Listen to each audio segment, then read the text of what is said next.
Hello, everyone. This is Chris with GreenGrowth CPAs, and we are here with our special guest, Adam Koh from Cannabis Benchmarks. Hello, Adam. Thank you for joining us. Hey, Chris. Thanks for having me on. Appreciate it. Sure. And we are kicking off the first of a ongoing series we're going to be having with our friends at Cannabis Benchmarks, where we're going to be taking a look at market wholesale prices for cannabis throughout the country, examining trends and talking about what operators, cultivators, and buyers, sellers, what everyone needs to be thinking about and understanding. So before we get started, Adam, if you mind telling us a little bit about your background and what exactly you guys do over at Cannabis Benchmarks. Sure. Yeah. I'm here in the Denver, Colorado area. Have been since 2013. I started working in the industry at a cultivation facility, managed the operations there for a couple years, moved into consulting and worked with mainly growers, but other businesses in several states. And through that, met up with the team at Cannabis Benchmarks. And I've been working with them for about 5 years now, reporting on legal cannabis markets and wholesale prices specifically. And so what we do at Cannabis Benchmarks is we're an independent price reporting agency. And for those viewers who might not be aware, any commodity market from agriculture to energy to metals has a company or companies that serve as a price reporting agency. Really, the job is just to provide unbiased information on prices. It helps the businesses in the market make better decisions and just increases transparency so that the playing field's level. And that's what we're trying to bring to legal cannabis. So right now we are collecting and reporting on prices for 18 separate markets. We're always expanding, of course, as legalization expands, and we aggregate all the state level price assessments into a national US spot index. For those that might not be aware, a spot price is basically just the amount that two parties agree to settle a transaction for immediately or within the next couple days. So basically it's what buyers and sellers are agreeing to pay right now for a pound of cannabis flower nationally and in those separate state markets. Yeah, that's great. And you brought up a really good point in that most mature industries do this kind of thing as a matter of practice. They've got these markets, these indices have been around for sometimes hundreds of years, if not decades at least. So part of this is standard operating procedures for most industries, but cannabis being a new commodity business, they don't necessarily have all these procedures, and the buyers and sellers don't necessarily, they're at the mercy of price fluctuations. And so if anyone's curious about how to utilize this information in the marketplace, we did a series of videos and articles with Cannabis Benchmarks explaining price risk management, what it is, and how to use it. And from our perspective, why we are working with Cannabis Benchmarks is, we're helping cannabis operators across the country just optimize operations, get more profitable, and so on. And as the industry grows, as operators grow, as fluctuations in price can have a bigger and bigger impact, it's important that people have access to this information. So that's our little intro. Before we delay too long, let's go ahead and just get into it. So Adam, tell me, what are we looking at right now with national wholesale prices, and what are the major factors driving any trends? Sure. Right now, for September, the US spot index, which again is sort of the aggregate price for all the state markets we cover, averaged $14.81 per pound in September. And stepping back just to sort of give some context to that, September is the first month in 2021 where the national price has been down compared to the same month last year. And of course, what happened last year with COVID-19. People who have been following the legal cannabis space are probably aware that as the pandemic arrived in the US in the spring and into the early summer, sales in legal cannabis markets really boomed. And so you just had this really big surge of demand that caught, I would say, most people by surprise. It caught us by surprise, I'll admit. And so what happened then is, with this huge unexpected surge of demand, wholesale flower prices trended upward throughout 2020. And by the time we got to October, they were the highest we had seen in 3 years. So pretty big break from the norm.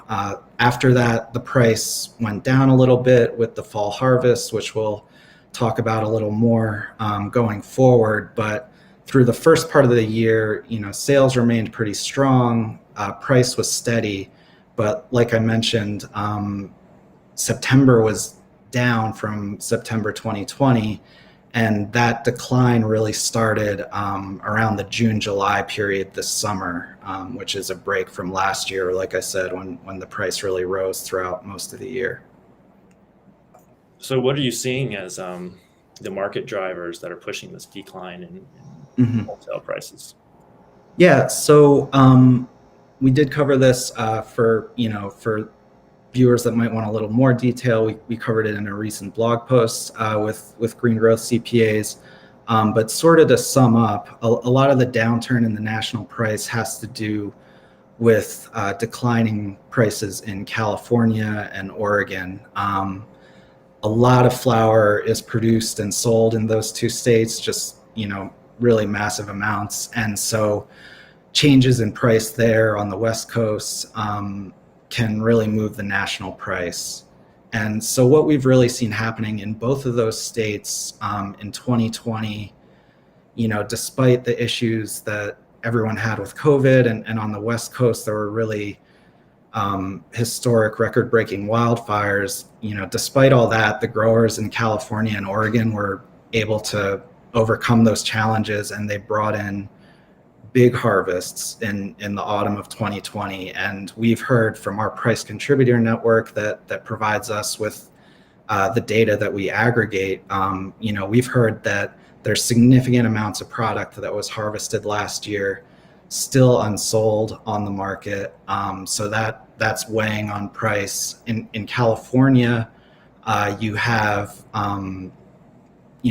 some people forget California has sort of had legal-ish cannabis for so long. It's easy to forget that the licensed market only opened in 2018.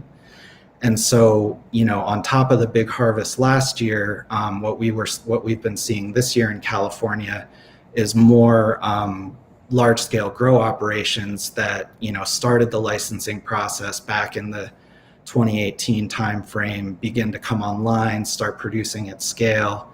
And so you've had new supply added to last year's harvest hitting the market this summer, which has really sort of started a race to the bottom. And we've even heard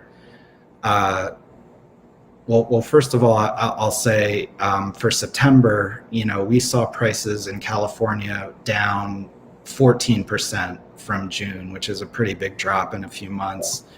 And a lot of that is being driven by, outdoor sun-grown flower. We've even heard from some members of our price contributor network that they've not even really been able to sell their product for a price that's acceptable to them. And so they're just trying to hold on to their inventory and hopefully wait for the market to bounce back. We'll see if that happens. In Oregon, like I said, it's a somewhat similar situation. Oregon's license system is a little more mature than California's, but they had the big harvest in 2020, and then what we've seen in 2021 is every month the harvest volumes have increased compared to a year ago. So the growers didn't stop in 2020, even though they harvested about 40% more product than they did in 2019. Harvest volumes kept increasing this year.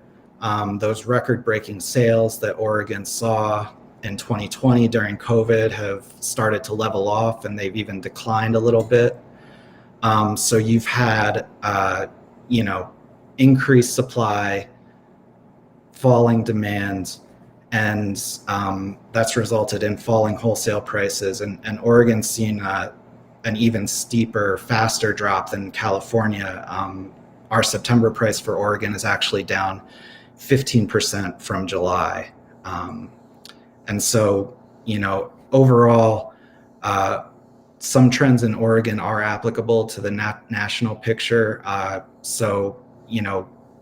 The sales spikes that happened in pretty much every market have sort of subsided at this point. At best, they're sort of flatlining. In a lot of states, we're actually seeing small declines.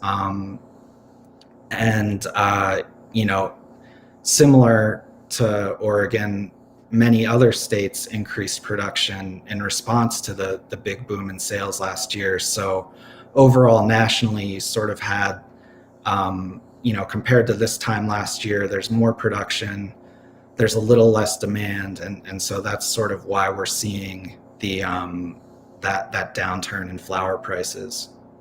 Yeah, so pretty basic supply and demand economics at play right now. And there's also, as operations are getting more sophisticated, we're seeing a lot more light deprivation grows. What's the impact on that? And Right. Is outdoor.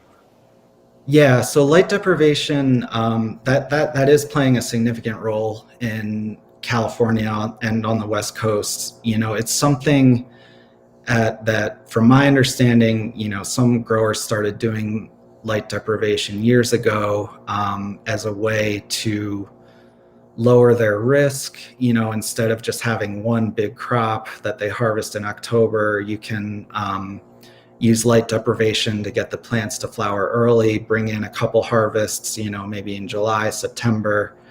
And also, traditionally, back before legalization, prices were traditionally higher in the summer because that's when the previous year's harvest was sort of running out. So it was a way to get higher prices and reduce your risk. But it's become so widespread, and it's being done at scale now. So for example, in California, in places like Santa Barbara County, you have these huge multi-acre operations that are bringing in big light deprivation harvests in the summer, whereas before legalization, the growers that were doing this weren't going so big because, of course, they didn't want to get caught. But yeah, anyway, the result of that is, in addition to that big autumn harvest that I've been talking about, now you have big summer harvests too. And, it's just sort of compounded and sort of, brought a lot more supply onto the market that can be absorbed right now. Is your sense, and from the trends that you've been watching, that this sort of oversupply is an aberration right now, or is this the way we're heading as more and more licenses come online, as grows get more sophisticated? When are we going to sort of balance out demand, or is this a trend that we need to be planning for and adjusting our expectations? Right. No, that's a good question, and it's a multifaceted question. I guess I'll start by saying it's not an aberration because we've actually seen something similar before at Cannabis Benchmarks. We've been tracking prices since 2015, and what's happening now in California reminds me a little bit of a period from like mid 2016 through 2018. And at that time, mainly in Colorado and Washington, you had grows that had, operations that had started to come online. And when those states first legalized in 2014, really hit their stride and start overshooting the market and overproducing. And we had this really sustained, really dramatic price decline, like I mentioned, for over 2 years. So, hopefully that's not the case at this point. There are, of course, differences, but, like you mentioned at the outset, legal cannabis is a new market. In new commodity markets, it's not uncommon to have these boom bust cycles. No one really knows, since cannabis has been illegal for so long, no one really knows what the total demand is, right?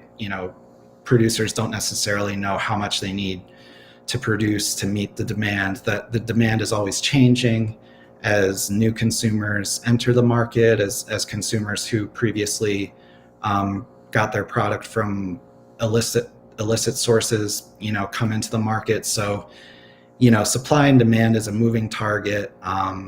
It's a new industry, and unfortunately, this volatility is just gonna happen until things sort of smooth out and mature down the line. Yeah, and then it's one of the few benefits of a lack of interstate commerce is that you do have these microeconomies in each different state, depending on their grow and on demand. In most industries, you can, if there's a big grow in California and let's say soybeans, and there's a poor grow in Texas, you can even things out. But obviously, we can't do that in cannabis, and so that's a good segue then. So far we've been focusing on Oregon, California, on the West Coast, but there's lots of other new and emerging markets, especially moving farther east. What trends are you seeing on the other side, the Mississippi? Yeah, so there are, of course, there was big news earlier this year with more states back east legalizing, but the ones that were ahead of the game, states like Massachusetts, Michigan, Illinois, those are high population states that have had legal markets for anywhere from, a little over 1.5 to about 3 years now. And, they're very different market landscapes to the West Coast and other Western states like Colorado. Prices are higher, sometimes much higher, and flower demand there, sales are continuing to rise as more stores open and those markets grow. And so cannabis, obviously, it's a crop, it's a plant, it takes time to grow, and so what we often see in newer markets, demand is there. People have been using cannabis for forever.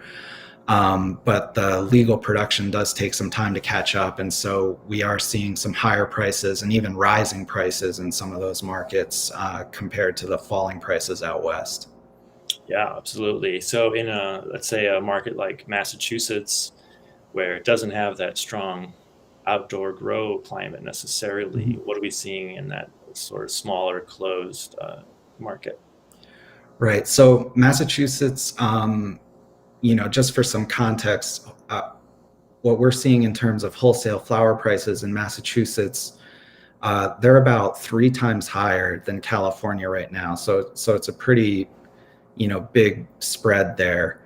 And Massachusetts is a state where price has been pretty stable this year. It's only fluctuated in about a $200 range. Of those eastern states that I just mentioned, Massachusetts is the most mature market. Adult use sales started there in 2018. It was kind of slow going to get started, but really the second half of last year, things seemed to hit their stride in Massachusetts, and sales have been really climbing, setting new records almost every month. On the adult use, the recreational side, they're up above $125 million in the last few months. And it looks like they're going to hit 1.3 billion in recreational sales this year based on where things are going. Wow.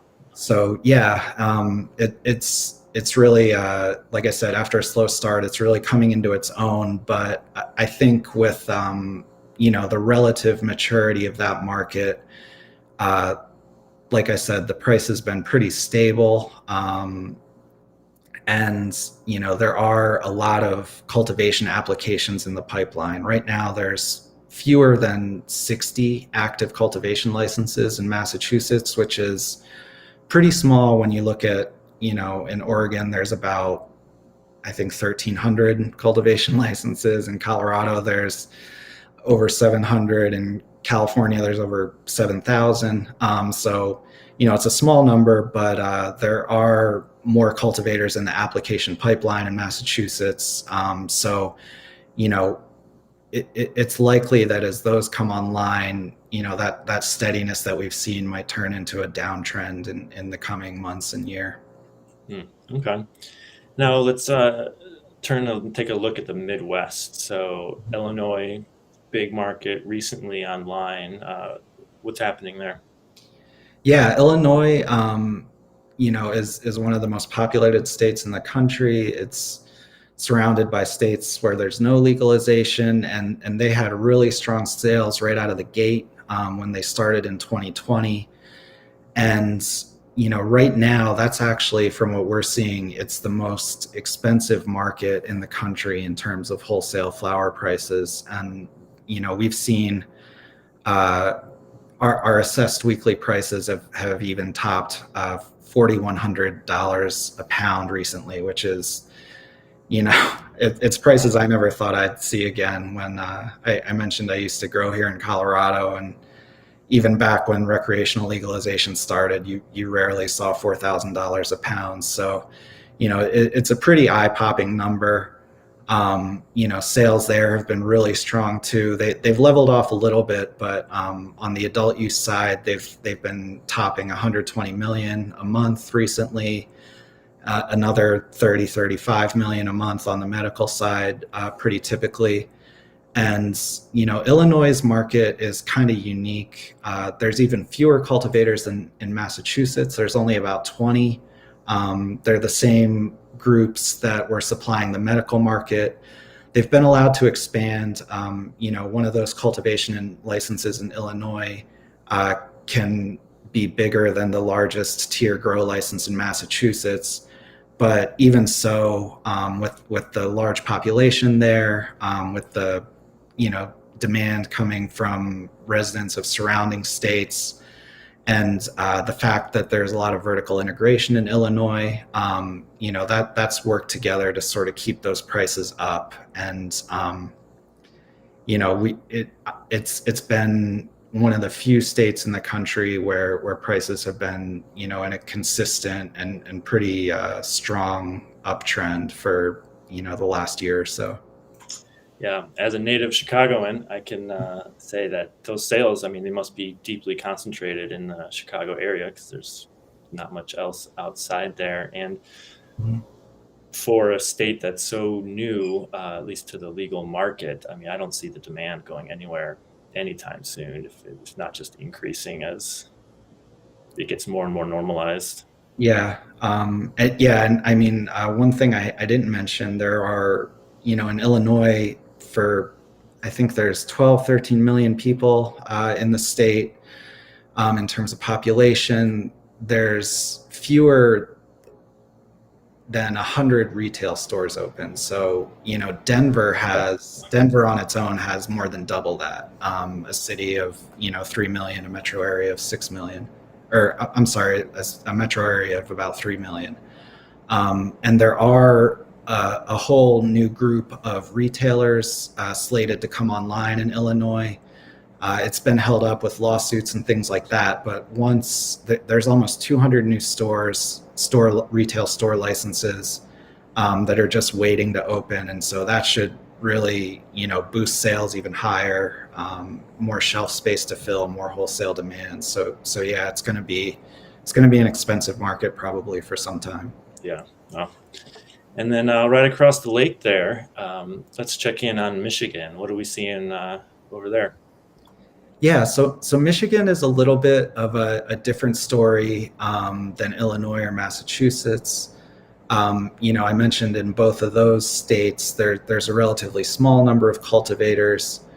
Michigan had a larger, less restrictive medical program when they legalized adult use, and so it had sort of a larger production base to build on. And then shortly after adult use sales started around the end of 2019, they streamlined their licensing process.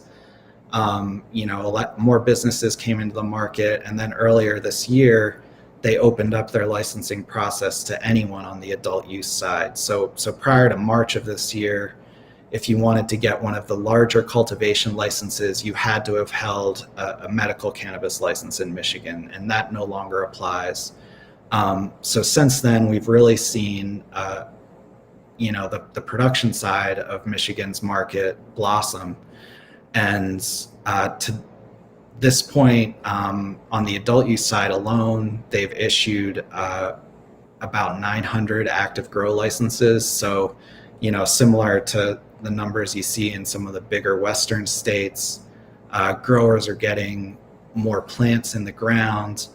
And we've actually seen prices in Michigan decline. They were on the upswing for quite a while after adult use sales started toward the end of 2019.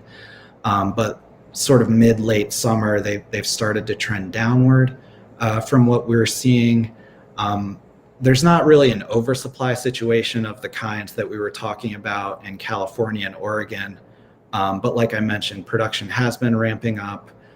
There is outdoor growing in Michigan versus in Illinois, it's not allowed. And in Massachusetts, there's only a handful of licenses to grow outdoors. So, we'll see some more product coming into the market in the coming months. And, again, not quite an oversupply yet, but on the adult use side, they are starting to build up a little bit of an inventory cushion. As of August, we were looking at inventory and sales data, and based on how much flower was sold in August, and on the recreational side of Michigan's market, there's about a 2-month cushion of inventory, which not a lot for a growing market, but like I said, more plants are going into production, and with the harvest coming up, that should change a little bit. Wow, yeah, I mean, and the difference in prices that we're seeing, you said it was 4 times wholesale price in Illinois versus California, and it's 2x in Michigan versus Oregon and California. Yeah, so Oregon, California, and even Colorado too, the western states with the bigger markets, we've sort of seen prices converge there over the years around the, right now, between $1,100, $1,300 per pound. Michigan, we're looking at roughly 2 times that. Massachusetts about 3 times that, and Illinois is about 3.5 times that. And if prices keep going down in the West and up in Illinois, it'll be Illinois will be like a 4x multiplier pretty soon, probably. Wow, and just considering the margins and how thin they are, especially for these California and Colorado, Oregon operators, to see prices plummeting while they're going up these other places, the difference in the profitability is pretty remarkable. We've gotten a request from the audience. What's any news on New Mexico, one of our favorite markets that's about to be coming online? Yeah, New Mexico, legalized earlier this year. They've been in the rulemaking process to generate, rules for producers. They've set plant counts. New Mexico is a market that is not particularly expensive. We've tracked prices under $2,000 a pound. There's volatility there. There have been changes in the medical program in recent years, but in the years we've been watching, it's been between about $1,500 to $2,000 per pound range. The medical growers there for a long time have said that the plant count limits are too restrictive, but there's not a ton of licensed patients. The medical program hasn't really boomed there, and that may be in part due to the production limits. We'll see how prices go. Like I mentioned, in regard to the eastern states, it would not be a surprise at all if we saw them trend upward when adult use sales started, which is, I believe, expected around the spring time next year. There's 35 medical cannabis operations licensed in New Mexico that operate, a number of dispensaries there that should be prepared to sell to consumers. But it will take some time for the production to ramp up. Right now, the producers are limited to only 1,750 plants, which is a pretty small amount. That's basically the smallest license class in Colorado.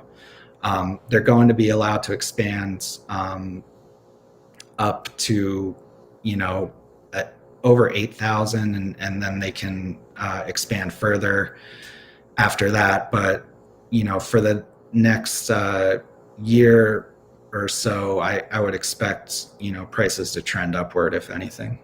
Yeah, we actually just published last week a little analysis of our own on New Mexico, not necessarily looking at spot prices and wholesale prices, but just looking at the licensing rules and geography. And yeah, totally agree with everything you've said.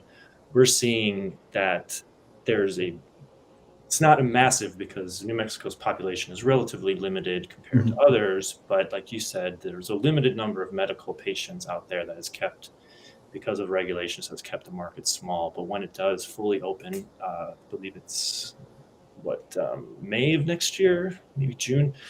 I think actually earlier than that, maybe, that there's a pretty large untapped adult use market that we do see some real growth potential. And like you said, it's going to take some time for those cultivators to ramp up operations, for the purely adult use operators to get up and running.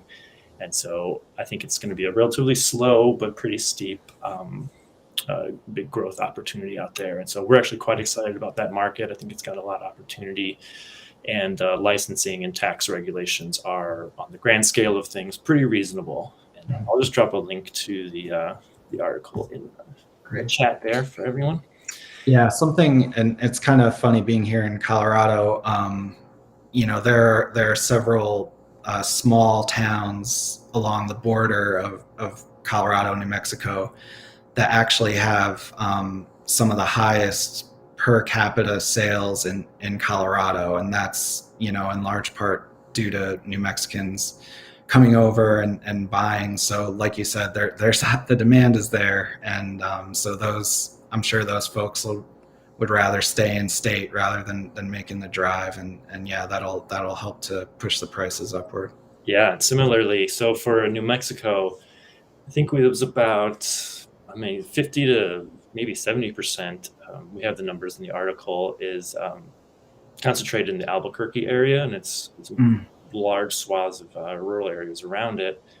And then, but we're expecting that eastern border with Texas to be seeing the same kind of thing, where we're going to see a lot of people coming over and checking it out, because that'll be the only adult use bordering Texas, to my knowledge, because Oklahoma's still medical, and on the other sides, so just could see a lot of potential there.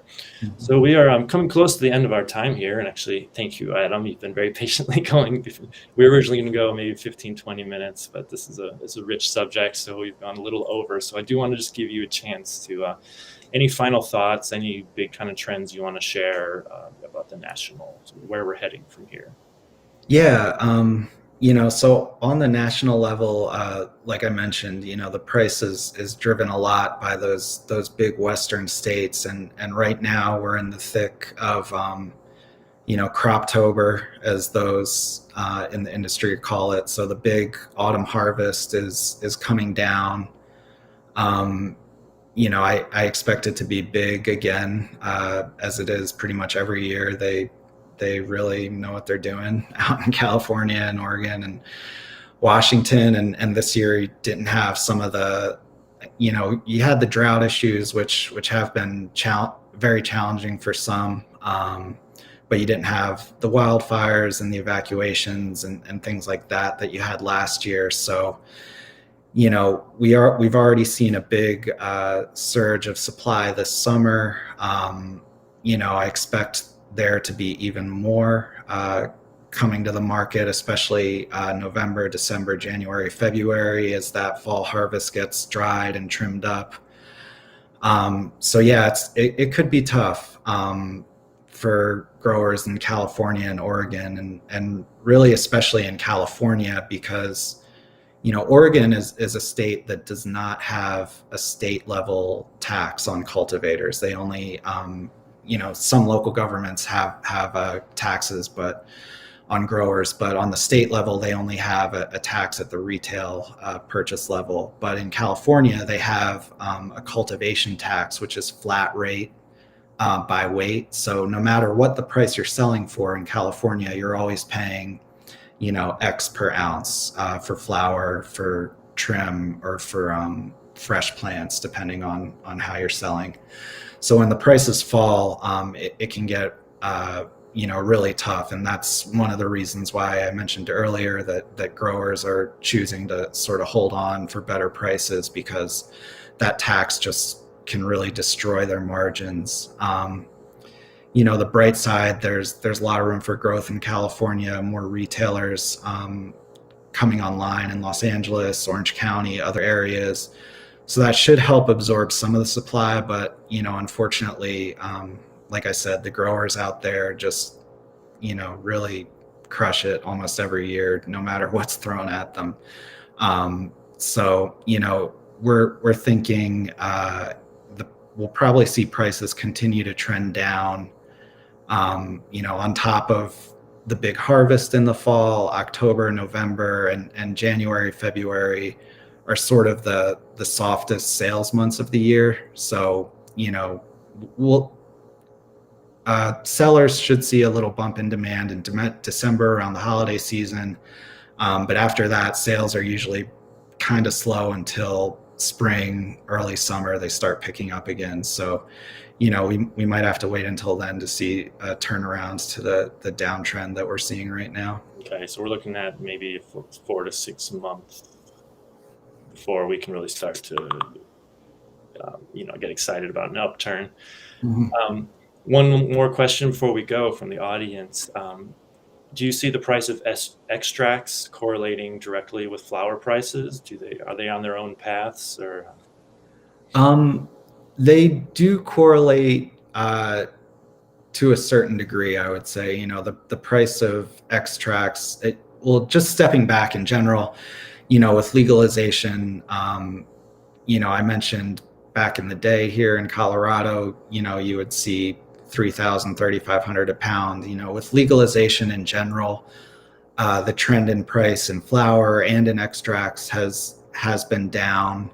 However, there are different, right now there are different products coming to market. I know things like the live resin, live rosin that are, extracted from the fresh frozen plants are becoming increasingly popular. And that's sort of a premium product that's commanding a higher price point than sort of just your typical, butane or hydrocarbon or other hydrocarbon extraction from dry plant material. So, in general, there's a similar downtrend with extract prices as markets mature, but there are innovative product manufacturers that are developing new premium products that are able to command high prices still. Yeah, that all makes sense. So, all right. Thank you so much for your time, Adam. We really appreciate it. Yeah, thank you, Chris. Thanks for having me. It's been great working with you guys, and looking forward to coming back next month. Yep. So yeah, that's a great segue. I was just about to say that we'll be doing this, I think, the second Tuesday of every month, at least through the rest of this year, just providing a quick update. And as always, if you want to learn more about GreenGrowth CPAs, check us out on our website, greengrowthcpas.com. Same with Cannabis Benchmarks, cannabisbenchmarks.com, and you can access all their reports and everything. So, all right, thanks to everyone, and thanks so much for our audience for participating. And go ahead and set your calendars for next month. We'll be back same time, same place. So, cheers. Thanks, Al.